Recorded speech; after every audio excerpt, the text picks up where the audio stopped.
The X's and O's guy that you all love, Chase Glasser of Spartans Illustrated, is back. What was his biggest takeaway from the Maryland game? Is there any hope for this Iowa game? But first, hope everyone's sitting down for this one. It's breaking news. Mel Tucker officially fired. All right, let's go. You are Locked On Spartans, your daily podcast on the Michigan State Spartans, part of the Locked On Podcast Network, your team every day.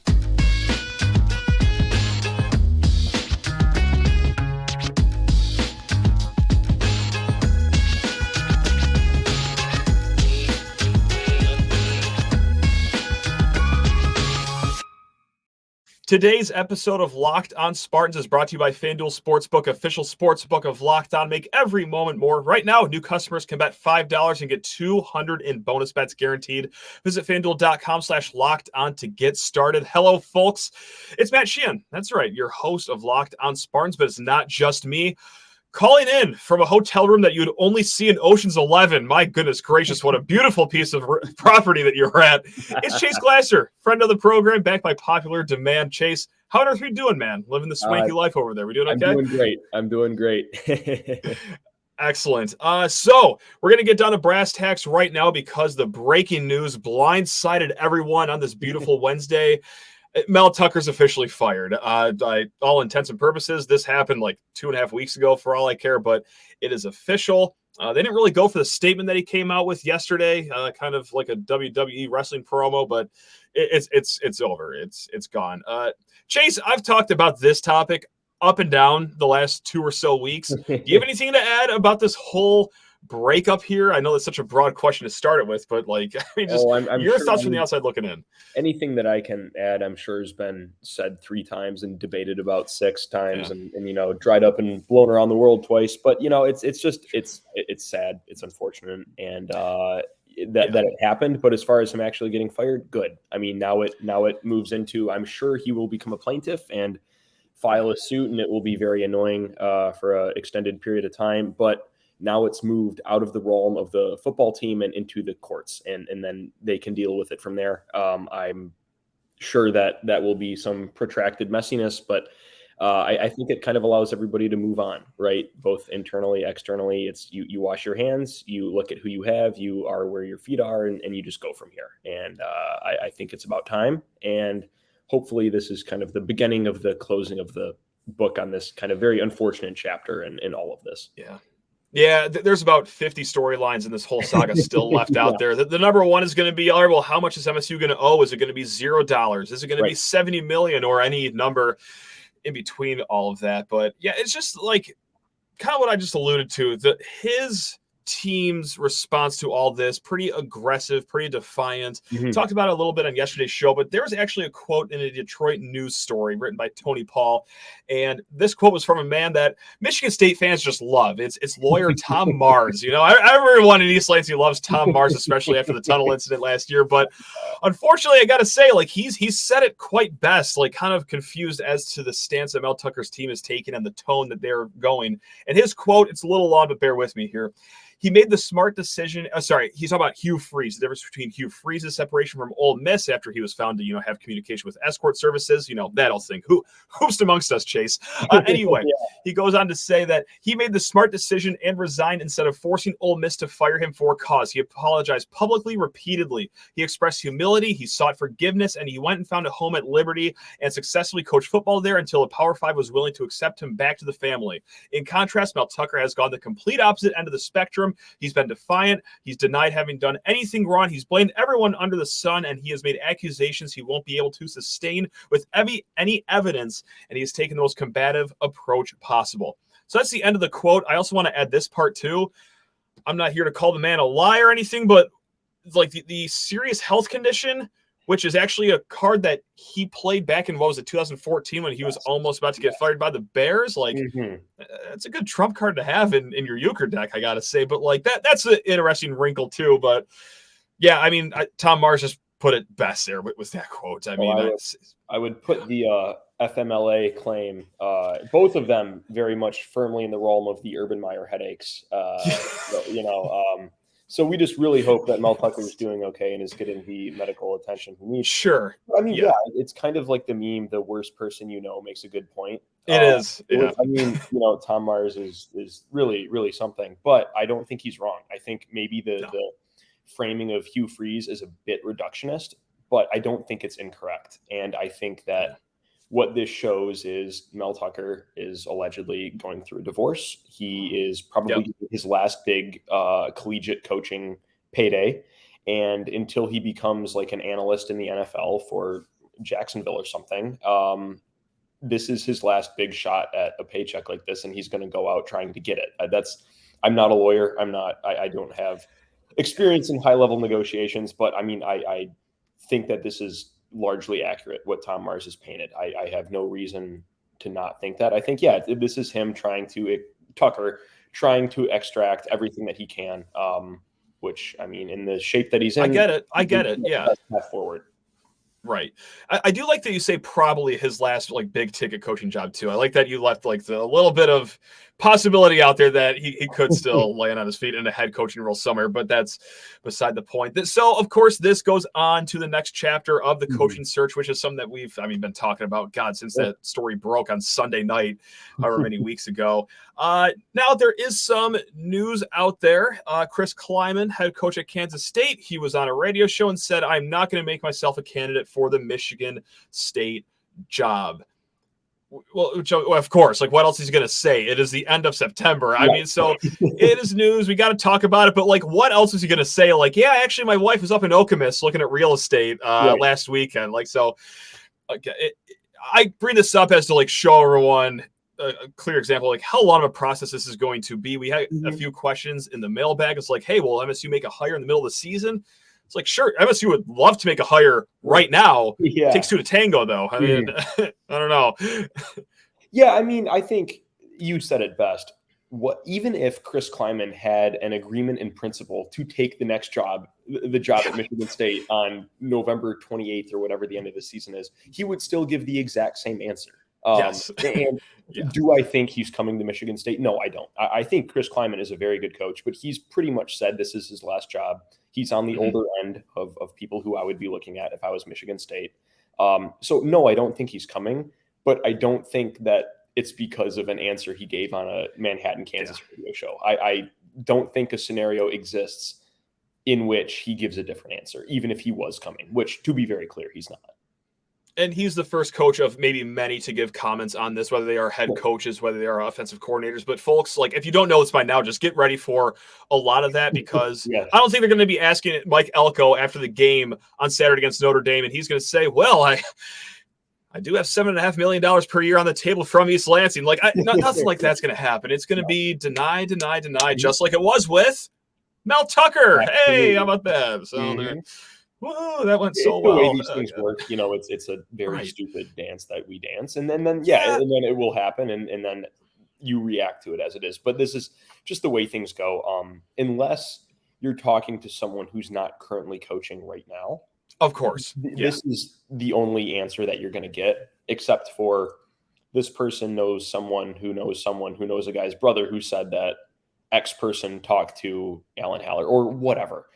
And I don't have any insight. I know David Hearns knows things, and I can take this to plug the Sports Illustrated. There's good stuff on there on this topic, but I personally have no insight. But I haven't seen any of the suggested names, at least that I can recall, anybody that's not currently coaching right now. So I don't think there's a reasonable expectation to get an answer other than absolutely not until late November, unless this weekend, big noon kickoff, Urban Meyer makes his big announcement that he is heading back into the Big Ten and takes a job.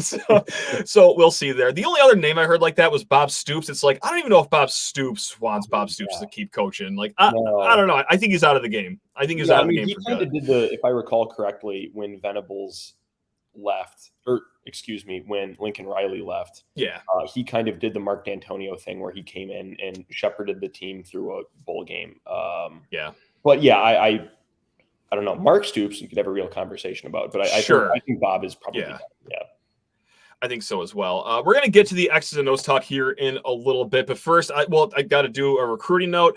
Reggie Powers, 4-star safety out of Ohio. He is decommitted. Also, still currently committed to Michigan State 4-star receiver Nick Marsh. He is going to be visiting Colorado this weekend. And that's going to be a short discussion because, quite frankly, if you're looking for any good recruiting news in the next month or two, grow up. I hate to put it that bluntly, but okay, I'm sorry. So not really a conversation to be had right there. And Chase, I'm so sorry to say, but now I got to send you to the bench. I'm going to miss you for these next few minutes, man, because I got to talk to people's ears off about FanDuel Sportsbook. Hey, if you're feeling spicy about our Spartans, if you think Harlan Barnett is going to have the boys ready to play in Iowa City, well, hey, the spread is 12.5 points. Your Spartans are getting those 12.5 points. And the over-under has got to be somewhere around 9.5 right now. I don't know. But hey, if you're going to get in on the action with college football or the NFL season, do it with FanDuel, America's #1 sportsbook.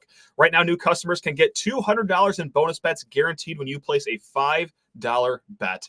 That is $200 in bonus bets, win or lose. And if you've been thinking about joining FanDuel, well, there is no better time to get in on the action. The app is super easy to use. There's a wide range of betting options like spreads, player props, over-unders, guessing the correct score, or my personal favorite, the same game parlays. So what are you waiting for, gang? Visit FanDuel.com/lockedon and kick off the NFL season with us. It's FanDuel, official partner of the NFL. And also, hey, if you're going to be looking snazzy this fall, you're going to be doing it in Home Field Apparel. They got the best t-shirts, sweatshirts, lawn sleeve t-shirts, or hey, the hat that I'm wearing right now, if you're watching on YouTube, it's all at homefieldapparel.com. You're going to find vintage logos that you may have never seen in your entire life, not just with Michigan State, but also a lot of other schools out there as well. Like, hey, shout out to Slippery Rock, Colorado School of Mines. I have a Hawaii hoodie that I wear about 8 days a week in the winter. They have the best gear at homefieldapparel.com. So go check out every single piece that they have to offer. But hey, when you go check out, smash in promo code LOS23 for 15% off of your first purchase. Again, that's promo code LOS23 for 15% off at homefieldapparel.com. And let's get the man, the myth, the legend, Chase Glasser of Spartans Illustrated back into the mix here. Chase, I did a lot of talking for a segment. I'm sure people aren't too thrilled about that whatsoever because the people are here to see and listen from you. I'll just set you up with the broadest question I possibly have. What was your biggest takeaway from last week's game against Maryland? Because mine wasn't positive. I was very sad. I was broken. Yeah. How about you? Well, first off, shout out to the dude in the comments that said I was a Walmart Wolverine. That rocks. I love that. Wow, really? Oh, yeah, man. That dude I didn't see that. I unironically love that. That's awesome. That's not fair. Biggest takeaway. I mean, when Michigan State wasn't actively unloading a clip into their own foot, there were glimmers of a competitive football team there. Yeah. And I've been saying that this team has more talent than other teams in the past on kind of a top to bottom. Look, they don't have a game breaker certainly a Kenneth Walker or someone like a Keenan Coleman, but top to bottom, I do think there's more talent on the team. I've made few bones about the fact that I disagree at a fundamental level with a lot of the things that happen from a schematic perspective. I think Michigan State runs a high school ass defense. But still you see with more, this is probably the most talent they've had on the defense. Certainly since 21. And I think there's more talent in the secondary on this team than there was there. And you can go through and debate, Xavier Henderson versus X or Y. Sure. And that's, a legitimate normative discussion that you can have. But you saw things when MSU didn't have a short field. There were things that they were trying to do. They came out in a lot of one high, which was interesting. That's something that they haven't shown a ton of. They mostly are a cover 3 or quarters team. I mean, those are two. Your local high school runs both of those coverages. Yeah. I almost guarantee it. Michigan State did disguise their coverages a bit. They've been doing this thing where they come out in a 4-2-5 and then they roll Malik Spencer down to basically linebacker level. And then sometimes they have him fly back into like a deep half or a deep quarter. Or sometimes they keep him in there as a functional linebacker. So they can disguise coverages that way. They were showing cover 2, cover 4, and then having him fly down and converting the cover 3 post snap. That's cool. I mean, that's good stuff. Yeah. But there's just kind of other personnel breakdowns that made that not really matter. They used some fairly creative blitzes out of cover one. Cover one is the most popular third down defense in football. And they did a fair amount of 5 and 6 man pressures, sim pressures, people dropping out, twists, stunts, trying to get home, get pressure on Talia, while just basically playing cover one, just man free in the back. Sometimes it worked, sometimes it didn't. I think Chance Rucker is someone that should be talked about. He's a true freshman. He got caught a few times. He got beaten inside on the almost touchdown that led to Maryland's first score. But I mean, that was a good throw, a good catch, and that will happen to you. You want to get beat inside, not outside, and cover one because you ostensibly have some sort of help inside. I thought he played a pretty gutsy game, especially as a guy in his first real college football action. That was impressive. So that's something where you can go, okay, that's good. Dylan Tatum, a guy who I still think is playing out of position, he's sticky. He was on the wrong side of a couple really good catches. But that's going to happen. What you want to do is make those catches as difficult as possible, and he's doing that. So those are both good things that you can take away. Jordan Hall had a really, really good blitz where he had a free run at Talia and then wound up getting kind of clocked by his own guy, but he was able to pretty deftly get through the line. So I mean, defensively, Michigan State is doing things. There's pressures, there's disguised coverages, and there's enough there where I think a different defensive coordinator could really do something with this. And I kind of went on an extended soliloquy in the piece about my alma mater, where I said, listen, the same two guys, Vincent Gray and Jamon Green, who got barbecued by Ricky White, who was like the third best receiver on UNLV, went out and in two consecutive years held Ohio State to 14 and 3 points respectively in the second half of those games, not because they made some incredible physical leap, but because they played in a complex defense that worked with them athletically to not put them in positions where they couldn't succeed. Like Dylan Tatum, I think, is a really, really good slot corner. If you're asking him to cover someone who's bigger, faster, and stronger than him for an extended period of time, man-to-man down the field, he's a gutty player, but that's not, I think, quite his game.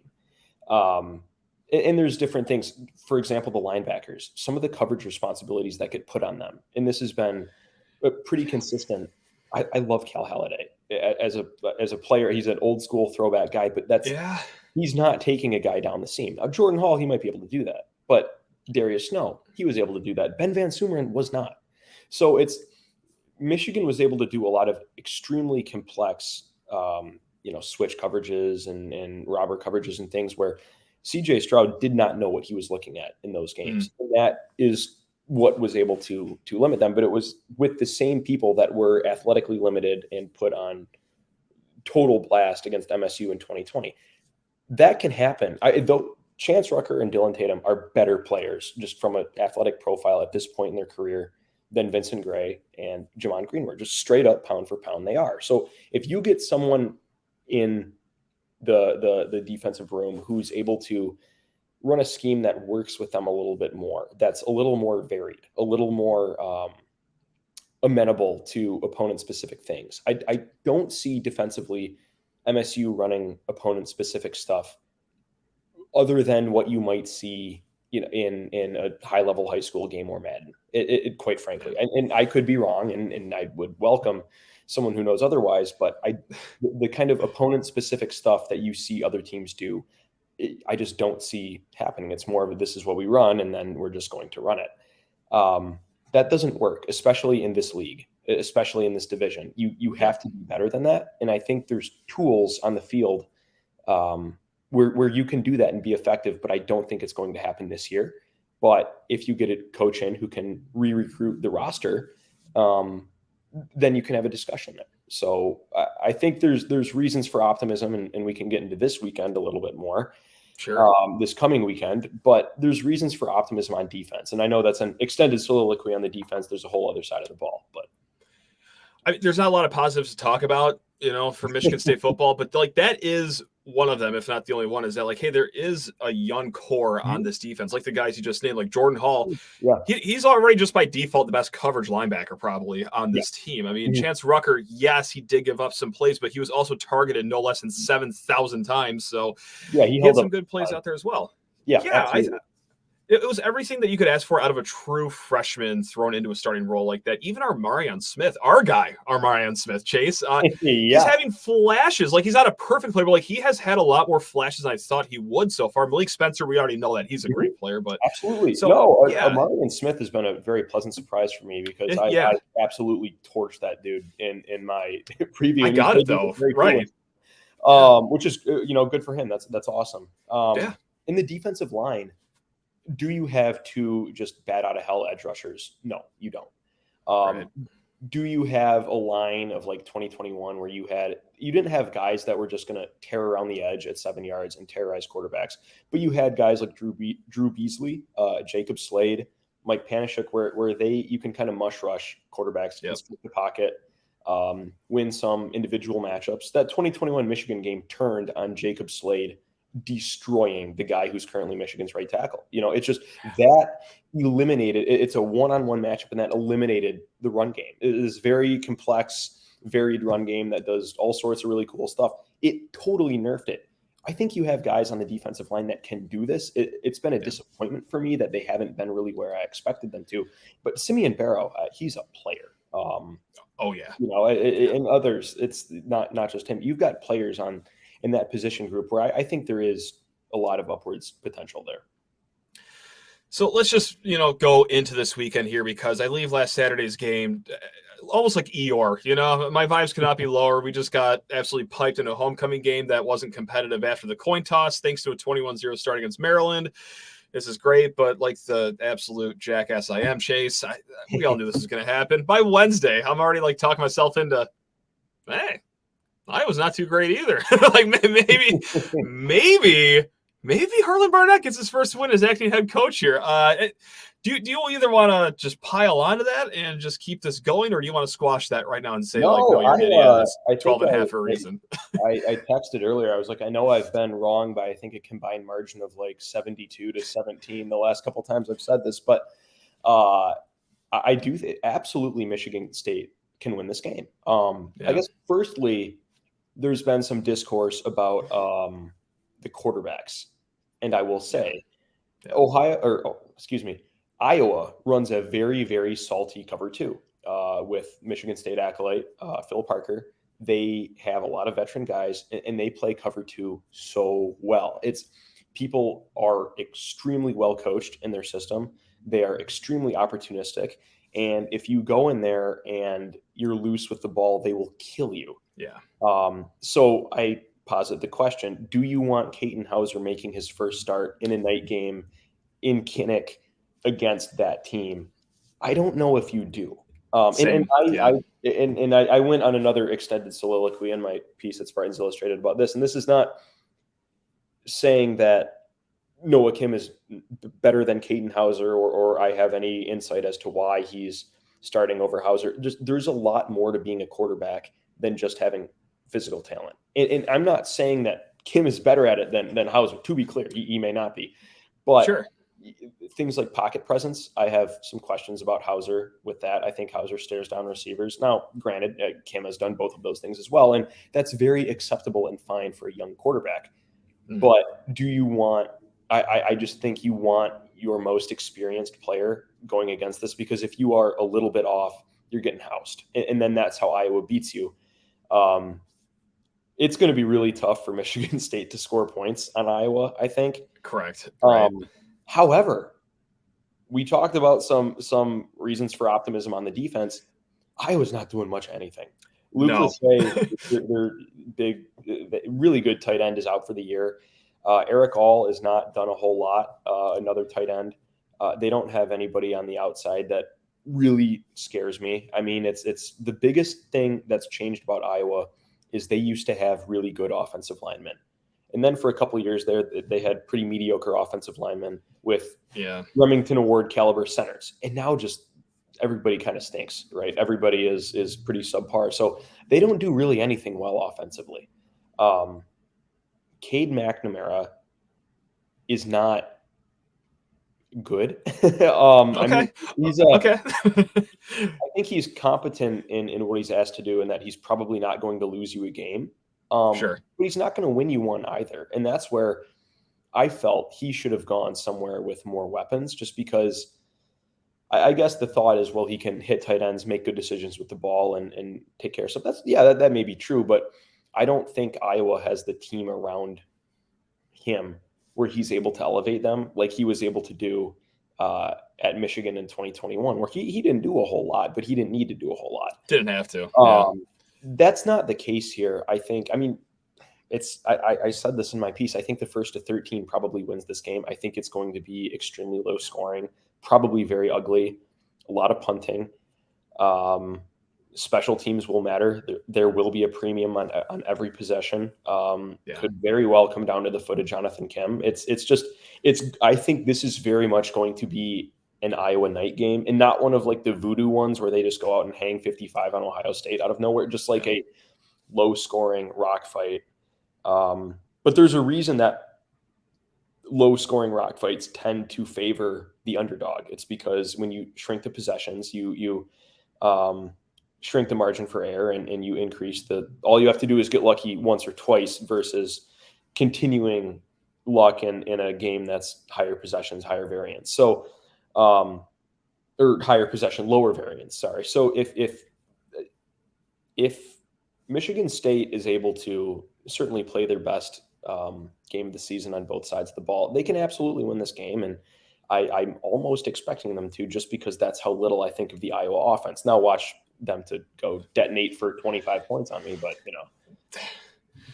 I like the 25 is the detonate. That truly would seem like 50 points, though. If I was to get up to 25, I would just be so dead inside. And I might just take the bye week and never come back. Right. I might just start a new life somewhere. No, but like one quote that I did like today from the Iowa side of things is that someone pointed out that their receivers 4 games into the year have 14 catches. Yeah. Now, their tight ends, I believe, I think it's 24 or 28 or something like that. But still, the receivers have 14 catches, whereas in comparison, Michigan State's receivers have combined for 49 catches. Like 14 is an ungodly low number. And then Cade was asked about that today, and he said, look, I'm just a quarterback. I don't call the plays. I'm like, oh, yeah. All right. So it's not just us in East Lansing that have tensions wearing thin. Like, it's a little different down there in Iowa City. But, like, hey, nonetheless, we have a team that before October is already starting to crack here a little bit on offense. Like, that gives me some hope here going into this one. Yeah. I mean, it's, Cade McNamara has made a fair amount of enemies in the offseason with a number of snarky remarks. That's been fascinating. The villain arc with him is not something I at all expected. But no, same. I mean, I certainly, as a quarterback in that offense, I can't imagine I blame him, because he probably is just, kind of going out there and I'm not in a position to opine about the inner machinations of Iowa's offense, though I do have some pretty good ideas of what's going on there, and it's not a whole lot. I don't think that there's a recipe there for them to explode on Michigan State offensively. They don't run the ball well. They don't throw the ball well. I just looked it up. Army's wide receivers have more receptions than Iowa's do. Wow. I don't know. You look at it. This is how Hayden Fry went out at Iowa.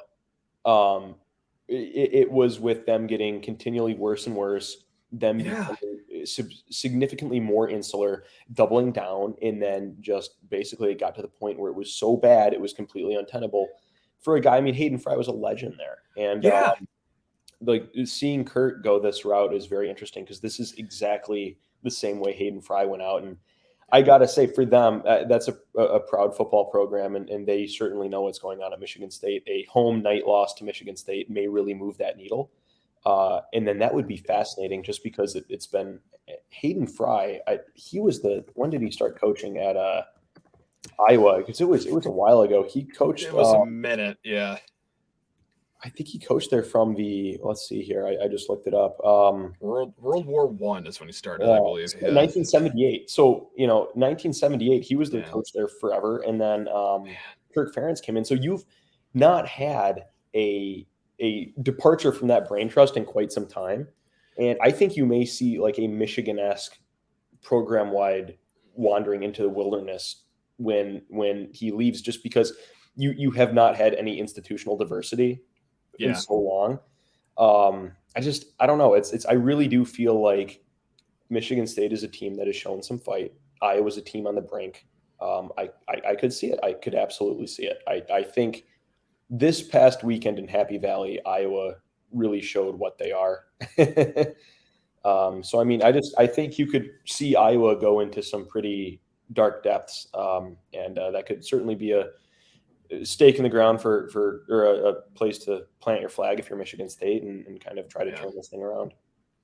And we're going to get more into Iowa on tomorrow's show. Trent Condon of Locked on Hawkeyes. But first, hey, Chase, just got to thank you for hopping on, man. Spartan Nation's favorite Walmart Wolverine. Just joining the show here. Many are saying you're hearing it more and more, yes. Oh, the people won't stop clamoring about it. But no, hey, on a serious note, go check out Chase's work at Spartans Illustrated. And it's far beyond Chase, too. There's a lot of other great folks over there at Spartans Illustrated doing fantastic work. So go subscribe over there. But yeah, Chase, this is always awesome having a weekly chat. And unlike last week's chat, I don't think I'm going to go to a hospital where my wife is going to give birth like right after, because that's the last thing that happened last week. Right. Well, maybe God, what a little more calm and hopefully a little more sleep for you. So. Until about Saturday at 7:30 p.m. on NBC, which I cannot believe that's a 7:30 NBC game. Good God. Whatever. Woo! All right, gang. But until next time, love you all. Keep it real. Go green.